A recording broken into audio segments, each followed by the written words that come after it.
ఆయనకి ముందు అసలు గుగ్గుల అన్న పేరు కలపలేదు. కలయనాయనారు ఆయన పేరు. అమృతఘటేశ్వరుడు ఉన్న క్షేత్రంలో పుట్టారు ఆయన. ఆయన పేరు కలయ. అందుకని ఈయన పేరు కూడా కలయ అని పిలుస్తూ ఉండేవారు. ఈ కలయనాయనారికి ఒక లక్షణం ఉండేది. ఆయన చేసే పూజ ఏమిటో తెలుసా అండి? ఆయన ఎప్పుడు భగవంతుడి దగ్గర కూర్చొని అనుకునేవాడు, సుగంధిం పుష్టివర్ధనం అంటారు కదా, త్రయంబకం అని పిలుస్తారు కదా, 3 కన్నులు ఉంటాయి కదా, ఆయన వస్తుంటే సువాసనలు వస్తాయి కదా. ఆనాడు మార్కండేయుడు శివలింగాన్ని గట్టిగా కౌగిలించుకుని చంద్రశేఖర చంద్రశేఖర చంద్రశేఖర పాహిమాం అని అంటుండగా యమధర్మరాజుని శిక్షించి మార్కండేయుడిని రక్షించడానికి శివలింగంలోంచి ఆవిర్భవించాడు కదా. ఆవిర్భవించినప్పుడు శివుడి కన్నా ముందు శివుని యొక్క సువాసనలు మార్కండేయుడు పీల్చి ఉంటాడు కదా. శివుడు వచ్చేసాడని పొంగిపోయి ఉంటాడు కదా. ఎంతకీ రానిటువంటి రైలు వచ్చేస్తోందని అనౌన్స్ చేసినప్పుడు ఎంత ఆనందం పొందేస్తామో, ముందు అనౌన్స్మెంటు, తర్వాత రైలు ఇంజను కనపడగానే పొంగిపోయినట్టు సుగంధిం, ఆ సువాసనలు వస్తుంటే ఎంత పొంగిపోయి ఉంటాడు కదా మార్కండేయుడు. నా పూనిక ఫలించింది, వచ్చేసాడు పరమాత్మ, అదిగో శంకరుడు, అదిగో సుగంధిం, సువాసనలు వచ్చాయి అని ఆ చంద్రశేఖర చంద్రశేఖర అన్నది ఒక్కసారి ఆపేసి ఏడి శివుడిని ఆ సువాసనల వంకి ఇలా చూస్తూ నిలబడిపోయి ఉంటాడు కదా. కాబట్టి శివుడి యొక్క సువాసన అలా ఉంటుంది కదా అని పొంగిపోతూ నేను అలాంటి వాసన పీలుద్దామని, ఆయన మహైశ్వర్యవంతుడు కలయనాయనారు. రోజు ఇంత గుగ్గిలం పట్టుకొచ్చి ఆ గుగ్గిలం వెలిగించి గుగ్గిలం ధూపం వేసేవాడు. ఆ ధూపం అంతా పూజ గదంతా నిండిపోతే అందులో కూర్చుని మార్కండేయుడు ఇలాగే వాసన పీల్చి ఉంటాడు. ఆనాడు అర్జునుడు గబగబా వెళ్ళి తన గాంధీవం ఎత్తి కొడుతున్నప్పుడు శివుడి దగ్గరికి వెళ్ళినప్పుడు వాసనలు ఇలాగే వచ్చి ఉంటాయి అని ఆ వాసనలు పీలుస్తూ కళ్ళు మూసేసుకుని ఇవే శంకరుడి శరీరంలోంచి వస్తున్న వాసనలు, ఇక్కడే శివుడున్నాడని రోమాంచితం అయిపోయి పరవశించిపోతూ సమాధి స్థితిలోకి వెళ్ళిపోయేలా ఉండిపోతుండేవాడు ఆయన. మీరు చూడండి, భగవంతుణ్ణి పట్టుకోవాలనుకున్నవాడు, ఏమంటే మాకు పూజ కుదరట్లేదండి, మాకు ఈ స్తోత్రం రావట్లేదండి అంటాం మనం. మన బతుకంతా ఎక్కడ ఆగిపోతుందంటే దీపంలో 2 ఒత్తులు వేయాలా, 1 ఒత్తి వేయాలా. నిజంగా తరించిపోయిన వాళ్ళు తరించిపోవడానికి ఎన్ని మార్గాలు వెతుక్కున్నారో చూడండి. ఆయన సువాసనలు పీలుస్తూ రమించిపోయాడు. శంకరుడు చూశాడు, వీడు రోజు గుగ్గిలం పట్టుకొచ్చి వేసి ఇన్ని రకాల దర్శనాలు చేసేస్తున్నాడు రా, గుగ్గిలం పొగ అడ్డం పెట్టుకుని. ఎంత చిత్రం రా ఇది, గుగ్గిలం పొగకి వీడు సమాధిలోకి వెళ్ళిపోతున్నాడు. అసలు ఈ గుగ్గిలం కొనలేని స్థితి తెస్తే ఏం చేస్తాడో చూద్దాం అనుకున్నాడు. ఐశ్వర్యం అంతా క్షీణింపచేశాడు. ఆయనకి మనస్సు శివుడి మించి పోలేదు. ఎలాగో అలా నానా కష్టాలు పడి ఇంత గుగ్గిలం తెచ్చి శంకరుడికి వేసి ఆ వాసన పీల్చేటప్పటికి సమాధిలోకి వెళ్ళిపోయాడు. ఇంక ఏముంది, మనస్సు అలవాటు పడిపోయింది. ఇంత పొగొచ్చేటప్పటికి అంతే సమాధిలోకి వెళ్ళిపోతాడు. ఎంత తేలికండది. అగరత్తు వెలిగించకుండా ఉంటాం కదా, అగరత్తు వెలిగిస్తే గుగ్గిలం అయినా సమాధిలోకి వెళ్ళిపోతాడు అంతే. ఈ స్థితి చూసి శంకరుడు భార్యాబిడ్డలు తినడానికి కూడా అన్నం మెతుకు లేకుండా చేశాడు. చూద్దాం ఏం చేస్తాడు. భార్యాబిడ్డలు పస్తులున్నారు. అన్నమో రామచంద్ర అని ఆ భార్య మహాపతివ్రత. ఆవిడ తన మెడలో ఉన్నటువంటి మంగళసూత్రాన్ని తీసి నాయనారికి ఇచ్చి, అయ్యా మీరు ఇది పట్టుకెళ్ళి వెలకట్టి అమ్మించి డబ్బు పట్టుకుని రండి, దాంతో మనం కొన్నాళ్ళు భోజనం చేద్దామని. తప్పకుండా తీసుకొస్తానని ఆ మంగళసూత్రాలు చేతిలో పట్టుకుని శివ శివ శివ శివ అని సంతోషపడిపోతూ వెళ్ళిపోతున్నాడు. శంకరుడు ఒక పెద్ద బండిలో గుగ్గిలం బస్తాలు వేసుకుని ఎదురొచ్చాడు. మళ్ళీ దొరకవుట గుగ్గిలం, అందుకని చెప్పి బస్తాలు కొనుక్కెడుతున్నాను, ఎవరైనా కావాలంటే కొనుక్కోండి అని అరిచాడు. అమ్మ బాబోయ్, గుగ్గిలం దొరకదటని చెప్పి ఈయన గబగబా మంగళసూత్రాలు ఇచ్చేసి గుగ్గిలం బస్తాలు కొనేశాడు. పోనీ గుగ్గిలం దొరకదంటున్నారు, ఇంటికి పట్టుకెళ్ళి ఈ గుగ్గిలాన్ని దాచుకుని రోజు ఇంతంత వేద్దాం అనుకున్నాడా? నిజంగా నాడు శంకరుడు వస్తుంటే సుగంధిం పుష్టివర్ధనం, ఇదొక్కటే ఆయన సమాధికి కారణం. ఇంత గుగ్గిలం వెలిగించి మధ్యలో కూర్చుంటే అసలు నిజంగా శంకరుడు విరాట్ రూపంతో వచ్చేసినట్టు ఉండదు. కాబట్టి ఈ గుగ్గిలం అంతా వెలిగించేస్తానన్నాడు. ఇంట్లో వెలిగించేస్తే బాగుండదు, పొగలు వచ్చేస్తాయి. ఓ గుళ్ళోకి పట్టుకెళ్ళి వెలిగించేస్తే బాగుంటుందని ఈ గుగ్గిలం అంతా వేసుకుని ఓ గుడికి పట్టుకెళ్ళి ఈ గుగ్గిలం అంతా వెలిగించేసి దాని మధ్యలో కూర్చొని సమాధిని పొందేసి కడుపులో ప్రేగులు నకనకలాడిపోతున్నాయి, తెలియదు, ఆకలి తెలియదు, శరీరం నీరస పడిపోయింది, శరీరం అంతా నొప్పులు పెట్టేస్తోంది, తెలియదు, ఇంట్లో భార్య బిడ్డలు శోషించి పడిపోయే స్థితి వచ్చింది, తెలియదు. ఆ పొగ మధ్యలో సమాధి స్థితిని పొందాడు. ఇప్పుడు నా భాషలో చెప్పాలంటే భగవంతుడు ఓడిపోయాడు. పరీక్ష పెట్టగలడా ఇహ? ఏం పరీక్ష పెడతాడు? కాబట్టి చూడలేకపోయాడు ఆయన. అమ్మ బాబోయ్, ఇదెక్కడ భక్తి రాని గబగబా కుబేరుణ్ణి పిలిచాడు. కుబేరా, ఇలా నా పక్కన ఎన్నాళ్ళు నించుంటావు? నాకేం అవసరం లేదు. అడిగో మహానుభావుడు చూసావా, గుగ్గిలం పొగ మధ్యలో కూర్చున్నాడు పెళ్ళం మంగళసూత్రాలు అమ్మేసి. వెంటనే వెళ్ళి ఆయన ఇంటిని బ్రహ్మాండమైనటువంటి అంతఃపురంగా మార్చేయి, భార్యకి బిడ్డలకి భూమండలంలో లేనంత ఐశ్వర్యాన్ని ఇచ్చేయి, ముందు ఉత్తరక్షణం వాళ్ళకి షడ్రశోపేతమైన భోజనం పెట్టు అనేటప్పటికి వాళ్ళ ఇల్లు మారిపోయింది. షడ్రశోపేతమైన భోజనం వచ్చింది. అయ్యో భర్త గారు ఎక్కడికి వెళ్ళారో అనుకుంటోంది ఆవిడ. అశరీరవాణి వినపడింది. అమ్మా, నీ భర్త భక్తి ముందు లొంగిపోయాడమ్మా, శంకరుడు మహదైశ్వర్యం ఇచ్చేశాడు నీకు. ఆయనో అన్నం తిందామన్న ఆలోచన లేదు, ఆ గుగ్గిలం పొగలో కూర్చుని ఉన్నాడు. ఇలాగ కూర్చునుంటే ఇప్పుడు ఎవరు మాట్లాడాలి? ఒరే నాన్న అన్నం తినరా అని. అమ్మా నాన్నగారు కోరుకున్న కోరికోటి ఉంది, నువ్వు ఎలా అయినా డాక్టర్ అయిపో. ఇంజక్షన్ చేసేసారు ఆ పిల్లకి. 3 ఏళ్ళు అయిపోయినా, 4 ఏళ్ళు అయిపోయినా, 21 ఏళ్ళు వచ్చేసినా, ఇప్పుడు నేను MBBS చదివితే రేపు పెళ్లి కొడుకు దొరుకుతాడా అని కూడా చూసుకోకుండా తల్లిదండ్రుల కోరిక తీర్చడం కోసమని వ్యగ్రతతో చదివేసిన పిల్లలా ఇప్పుడు ఆ తల్లిదండ్రులే వచ్చి చూసే అన్నం తినవే, అలా చదవకే ఆరోగ్యం పాడైపోతుంది అన్నట్టు ఎవడు పరీక్ష పెట్టాడో వాడే దిగొచ్చాడు. దిగొచ్చి ఎవడు? ఆ త్రయంబకం నిజంగా సువాసనలు వచ్చి ఆనాడు మార్కండేయుడు బాహ్య స్మృతిని పొందాడు, ఈయన పొందలేదు. పొందకుండా కూర్చున్నాడు. ఇప్పుడు ఆ పరబ్రహ్మం ముట్టుకోవలసి వచ్చింది. ఇలాగా ముట్టుకుని కదిపాడు. ఓయ్ కలయా కలయా అని పిలిచాడు.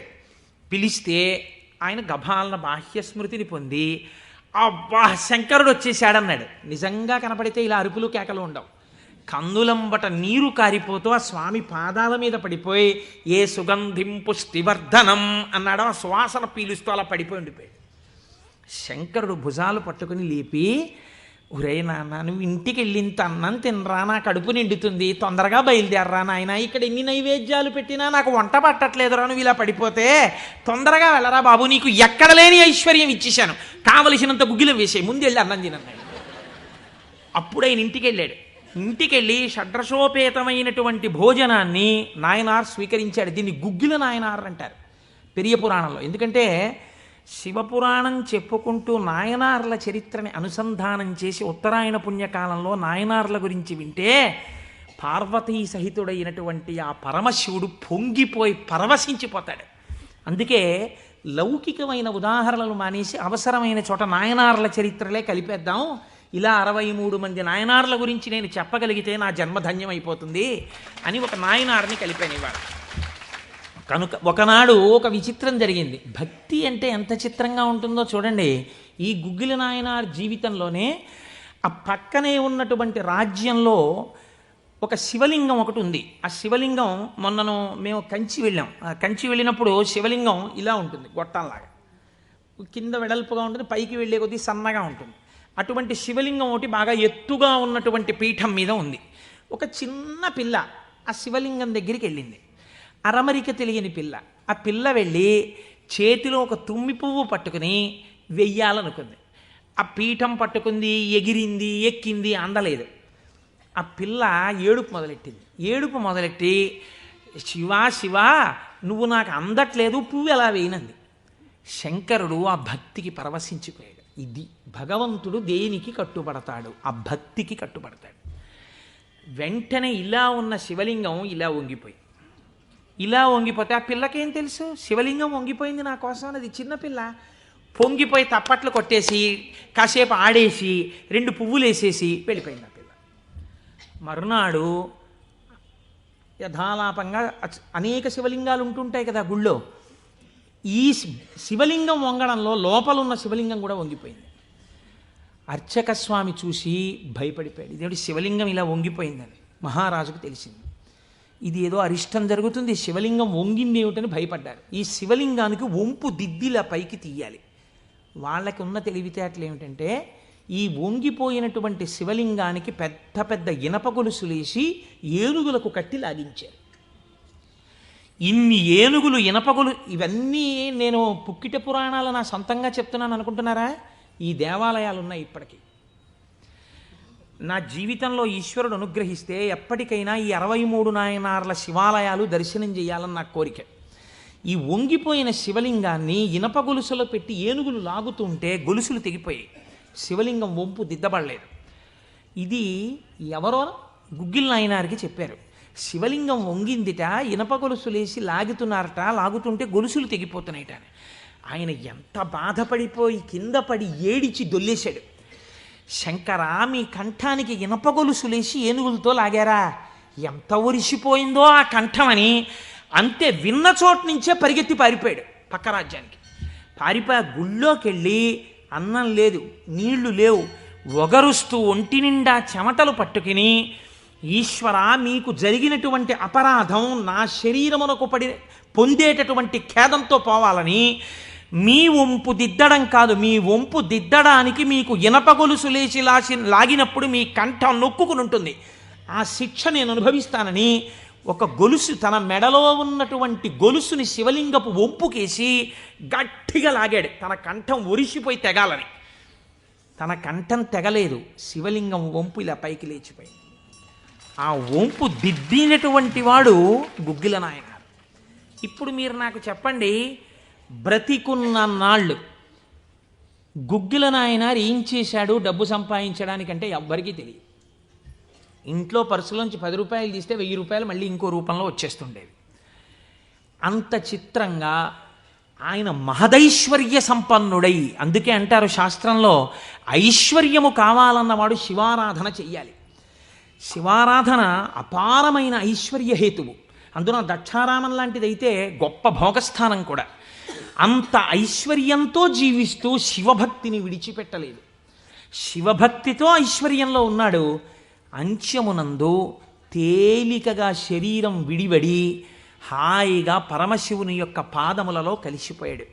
ఇప్పుడు మీరు చెప్పండి, అమరకోశంలో మహానుభావుడు అమరసింహుడు శివశబ్దానికి సజ్జనుల యొక్క మనస్సు రమించేటటువంటి స్వరూపము కలిగిన వాడు అని శివశబ్దానికి అర్థం చెప్పడంలో ఎంత గంభీరమైన అర్థం ఉందో మీరు చూడండి.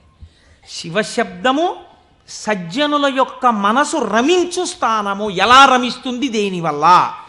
దానికి ఈ కారణం ఆ కారణం అని చెప్పడం కుదరదు. మీకు మనస్సుంటే, భక్తి ఉంటే ఒక్క కారణం చాలు. ఏదో ఒక కారణంతో శివుని యందు మనసు రమిస్తే వాడికి సమస్తమైనటువంటి ఐశ్వర్యము కలుగుతుంది. ఇహము నుండి పరము వరకు, మోక్షము వరకు పొందగలడు. కాబట్టి అటువంటి స్థితిని ఇయ్యగలిగినది. 3వ నిర్వచనంలో అంటారు, చేతే సజ్జన మనస్వితివా, సాధువుల యొక్క మనస్సు యందు తానుండువాడు. ఇప్పటి వరకు సాధువులు తమ మనస్సు శివుని యందు పెట్టారు, ఇప్పుడే స్థితికెడతట. ఇదే భృంగీచ్ఛా నటనోత్కట కరిమదగ్రాహీ స్ఫురన్మాధవా హ్లాదో నాదయుతో మహాసితవపు పంచేషు బాణాధృత సత్పక్షస్సు మనోవనేషు నపునః సాక్షాన్మదీయే మనోరాజీవే భ్రమరాధిపో విహరతాం శ్రీశైలవాసీ విభుహో అని పిలుస్తారు శంకరాచార్యులు వారి శివానందలహరిలో. లోపల ఉండేటటువంటి హృదయ పద్మము పరిశుద్ధముగా భక్తి అన్న తేనెతో నిండి ఉంటే 2 గండు తుమ్మెదలు వస్తాయి. పార్వతీ పరమేశ్వరులనే గండు తుమ్మెదలు వచ్చి విహరిస్తుంటే అక్కడ తేనె కోసం. ఇప్పుడు ఎవరి మనస్సు నిరంతరము శివనామము పట్టుకుని రమించిపోతోందో, ఎవరు శృతి ప్రమాణము చేత పరవశించిపోతున్నారో అటువంటి వారి మనస్సు యందు పరమశివుడే వెళ్ళి చేరి ఉంటాడు. అంటే ఆయనే శివుడైపోయి ఉంటాడు. ఇది నోటితో చెప్తే చాలామంది అందుకుని ఉంటారు, కానీ నేను దీనికి కూడా ఒక ఉదాహరణ ఇచ్చే ప్రయత్నం చేస్తాను. చంద్రశేఖర పరమాచార్య స్వామి వారికి నడిచే దేవుడు అని పేరు. మహానుభావుడు, ప్రాతస్మరణీయులు. మొన్నట్నే మేము కంచి కామకోటి పీఠానికి వెళ్ళి స్వామివారి బృందావనం దగ్గర ప్రణిపాతం చేసి వచ్చాం. సమాధి అన్నమాట వాడరు పెద్దలు సన్యసించినటువంటి వారిని సమాధి చేసిన చోట పైన తులసి కోట పెడితే బృందావని మీద పిలవాలి. ఇది బృందావనం అండి, చంద్రశేఖర పరమాచార్య స్వామి వారి బృందావనం అనాలి. అలా కాకుండా సమాధి మీద శివలింగం ఉంటే బృందావనం అనకూడదు, అధిష్టానము అనాలి. ఇది రమణ మహర్షి యొక్క అధిష్టానం అండి అనాలి. రమణాశ్రమంలోకి వెళ్ళారనుకోండి, మీరు ఇది రమణ మహర్షి సమాధనో రమణ మహర్షి బృందావనమనో మీరు ఉచ్చరిస్తే మీ యందు దోషం పడుతుంది. అలా అనకూడదు. ఇది రమణుల అధిష్టానము అని పిలవాలి. ఎందుకంటే దాని మీద శివలింగం ఉంటుంది కనుక. అటువంటి బృందావనం చంద్రశేఖర పరమాచార్య స్వామి వారి బృందావనం దగ్గర మేము మొన్న ప్రణిపాతం చేసి వచ్చే అదృష్టాన్ని పరమాచార్య స్వామి మాకు అనుగ్రహించారు. పరమాచార్య స్వామి ఒక మాట చెప్పుకుంటూ ఉండేవారు. ఆయన అనేవారు, నాకు ఎప్పుడైనా చీకట్లో వెడుతున్నప్పుడు ఒక విగ్రహాన్ని చూస్తే నా బాధ్యత నాకు గుర్తొస్తుందనేవారు. ఇదండి రమించడం అంటే, ఇది శివుడంటే. మామూలుగా మాట్లాడడం, ఇలా ఉపన్యాసాలు చెప్పడం గొప్ప కాదు. రమించిన హృదయంలోంచి అటువంటి మాట రావడం ఆ వ్యక్తి యొక్క స్థితిని చూపిస్తుంది. పరమాచార్య నడిచి వెళ్ళిపోతుండేవారు. తెల్లవారుజామున 3 గంటలకి వారు నడిచి వెళ్ళిపోతున్నారు. ఒకసారి నడిచి వెళ్ళిపోతుంటే ఒక ఊరి మధ్యలో ఒక కోటు వేసుకున్నటువంటి ఒక వ్యక్తి, వాడెవరో ఒక రాజకీయ నాయకుడు, ఆయన యొక్క శిలాప్రతిమ ఒకటి ఉంది. పరమాచార్య నిలబడి ఒక నవ్వు నవ్వారు. పరమాచార్య నవ్వారంటే దానిలో ఏదో అర్థం ఉంటుంది. ఆయనతో ఆనాడు అంతేవాసులై దగ్గరగా నడిచినటువంటి శిష్యులున్నారే, వారు అదృష్టవంతులు కనుక వారు దగ్గరగా వెళ్ళి నిలబడ్డారు. ఎందుకు నవ్వారు అని అడగరు కదా. వారు నవ్వి అన్నారు, దీన్ని చూస్తే నాకేం జ్ఞాపకం వస్తుందో తెలుసా, నా బాధ్యత జ్ఞాపకానికి వస్తోంది అన్నారు. అదేమిటండి, ఆ విగ్రహానికి మీకు సంబంధం ఏమిటి అనుకున్నారు విన్నవాళ్ళు. ఆయన అన్నారు, ఈ విగ్రహంలో ఉన్న వ్యక్తి తెల్లవారుజామున 3 గంటలకి ఇలాగే కోటేసుకుని నిలబడి ఉండేవాడా అని అడిగారు. అప్పుడు 3 కదా అయింది టైము. తెల్లవారుజామున 3 గంటలకి ఆ విగ్రహంలో ఉన్న వ్యక్తి ఎవరు ఉన్నాడో ఆయన అలా కోటేసుకుని నిలబడ్డ కదా. లేకపోతే బహుశా ఇప్పుడు మనం 3ంటికి చూసాం, ఈయన రాత్రి 1 గంటకు కూడా ఇలాగే కోటేసుకుని ఉండుంటాడు. అంటే రాత్రి 1 గంటకు కూడా ఈయన బతికున్న రోజుల్లో కోటేసుకుని ఉన్నాడా? లేడు. కానీ కోటేసుకున్నటువంటి వ్యక్తిని అందరూ చూశారు బయట. ఆయన బయటకు వచ్చినప్పుడు ఎక్కువగా కోటుతో బయటకు వచ్చేవాడు. కాబట్టి ఇప్పుడు ఆయన్ని చూడగానే రాత్రి చూసినా, పగలు చూసినా, ఉదయం చూసినా, సంధ్యవేళ చూసినా ఆయన జీవితంలో సాధించిన విషయాలు జ్ఞాపకానికి వచ్చి, అందుకు ఆయనకి ఇటువంటి శిలాస్తూపం పెట్టారు అని జ్ఞాపకానికి వస్తుంది. నేనెవరో తెలుసా? పరమాచార్య చెప్పిన మాట. నేను కూడా ఇలా దండం పట్టుకుని కమండలం పట్టుకుని నడిచి వెళ్ళిపోతుంటే భారతదేశమునకు 4 చెరగుల మళ్ళీ అవైదికమైన మతములు ప్రవేశించకుండా 4 పీఠములు పెట్టి చంద్రమౌళీశ్వరారాధన ఏర్పాటు చేసినటువంటి మహాపురుషుడైన శంకరాచార్య స్వామి వారి ప్రతిబింబంగా ఆ శిల తన జీవితాన్ని జ్ఞాపకం చేస్తే, శంకరులని జ్ఞాపకం చేసి నడుబడిని నేర్పడానికి ఈ రూపంతో మేం తిరుగుతున్నాం. మా నడుబడి ఎంత జాగ్రత్తగా ఉండాలో చూడండి అని పరమాచార్య ఆ స్తూపాన్ని చూసి చెప్పుకున్నారు. ఎంత భక్తో చూడండి నిజంగా వారిది. వారు ఒకనాడు శ్రీశైలం వెళ్ళారు. వెళ్ళినప్పుడు హటకేశ్వరంలో శంకరాచార్య స్వామి వారు తపస్సు చేసినటువంటి ప్రదేశం ఉంది. వారు ఆ హటకేశ్వరం దగ్గరికి వెడుతూ ఆ తపస్సు చేసిన ప్రదేశం దగ్గరికి ఒక సంస్కృత పండితుడిని పిలిచి వారు సంస్కృతంలోనే మాట్లాడుతుండేవారు. ఆయన అన్నారు, చాలా కాలం మఠాన్ని నిర్వహించాను. 13 సంవత్సరాల ప్రాయంలో సన్యసించారు మహానుభావుడు. చాలా కాలం మఠాన్ని నిర్వహించాను. ఉత్తర పీఠాధిపతిని నిర్వహించాను. జయేంద్ర సరస్వతి స్వామి వారిని ఉత్తర పీఠాధిపతిని చేశాను. ఆయనకి కావలసినటువంటి పరిణితి ఏర్పాటు చేశాను. నాతో పాటు ఎన్నో ప్రదేశాలకి తీసుకెళ్ళాను. మఠ నిర్వహణ యందు ఆయనకి కావలసినటువంటి శక్తియుక్తులను గరపాను. ఇంకా ఎంతకాలం ఆ మఠ నిర్వహణ చేస్తూ ఉండను.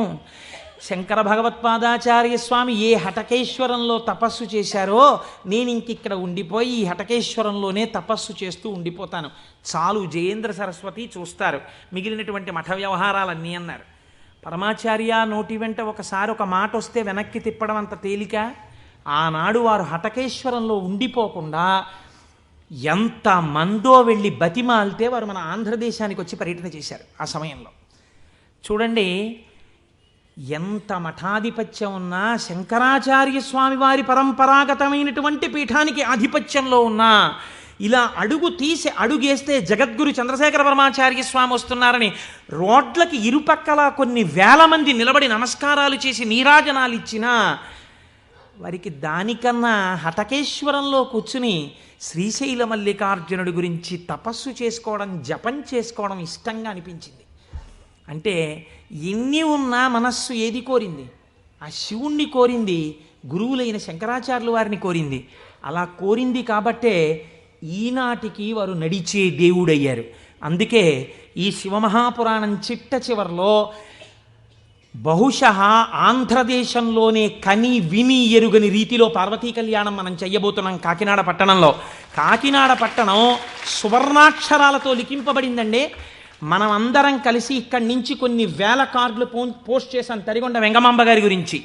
అది తిరుమల తిరుపతి దేవస్థానంలో నిస్సందేహంగా కదలిక తీసుకొచ్చింది.